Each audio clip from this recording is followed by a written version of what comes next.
When should a child begin to play competitive soccer? And this is a question that I think a lot of people should really reflect and think about. I'm not talking about recreational, talking about competitive. Before I discuss that though, who am I? My name is Kyle Wilson, Kyle C. Wilson. I've even been called the Angry Soccer Guy. I have worked with children as young as 2 years old, all the way to professional players over my current 10-year youth soccer career. And the professional players that I've worked with are Lewis Nani from Manchester United, Benji Michel, Dom Dwyer, Teshuak Adeli, Ruan Sixela, Santiago Patino, and many others that have played the game at the MLS level and higher. And I've even trained the generational talent, Kawan Bazil, who is arguably the biggest talent coming out of Brazilian football right now, which gives me a lot of knowledge and information to share with people, and that's what I'm doing here. It's an interesting perspective to think about because when should a child start competitive soccer, not recreational soccer? I believe that they should start once they have a base level of technical skill. Because without a base level of technical skill, which starts at home, and I have a program that we're creating called Ballers, begins at home. Because parents should be a child's first coach. I believe that. Parents should take responsibility. And I think that goes with all facets of life. So being a good person, being a good student, being a good athlete starts at home. It begins at home. If parents, and I'm going to be a parent at some point in the near future, then if that's the case, then I should take ownership of preparing my child for life, preparing my child for school, preparing my child for sport. Well, that's on me to help develop the technical skills to be ready to play a sport.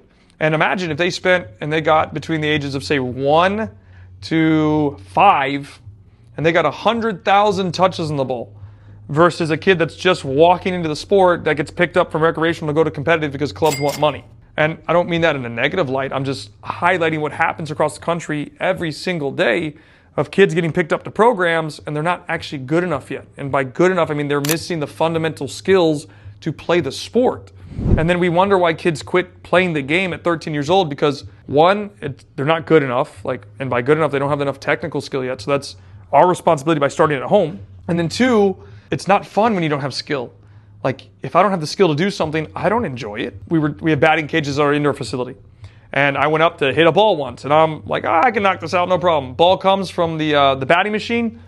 Bang, thing comes through and I'm like, oh my goodness, I do not have the skill to do this. I attempted 2 or 3 swings, not even close. I'm like, yeah, I'm out. Not good enough for me. I'd have to go to the basics, start with a T.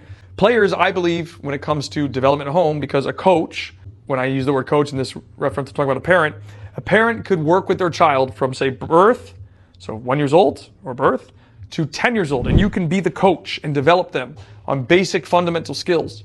And then after that, you can push them off to somebody else that can then help them through those things. Now, it might be 8, might be 9, but rule of thumb could be up to 10. And you could start working with them on different aspects once they get to that point. And so like from a base level of skill, what I would want to see is the ability to dribble with both feet, the ability to use skills with both feet, the ability to be a man 1 versus 1. And then once they have those skills, they then have step 4, which would be the basic decision making, which would be, do I dribble? Do I pass? And when they have the ability to make a basic decision because they have the skill to dribble, they should now have enough fundamental skill to be taught how to pass. So that would be step 5, so passing the ball. Step 6 would be receiving the ball. And then once they have those 2 of 5 and 6, we can then go to step 7, which would be advanced decision making, which in my humble opinion would be you're now ready to play competitive. And I think that's very important to understand. So I'll recap for you the 7 steps. Step 1, core skill, basic ball manipulation, ball mastery. Step 2, 1v1 skill. Step 3, 1v1 against an opponent. Step 4, basic decision making. Do I dribble? Do I pass? Step 5, passing technique. Inside of the foot, lock the ankle. Step 6, receiving technique. Once you have those, you go to step 7, which is the advanced decision making, which means now we're kind of ready to really go into competitive play of 77-99. That's in an ideal world. But I think that fundamental framework of starting at home, Ballers begins at home, is so crucially and fundamentally important, especially if you want them to excel, whether that's being a good person, a good student, or a good football player.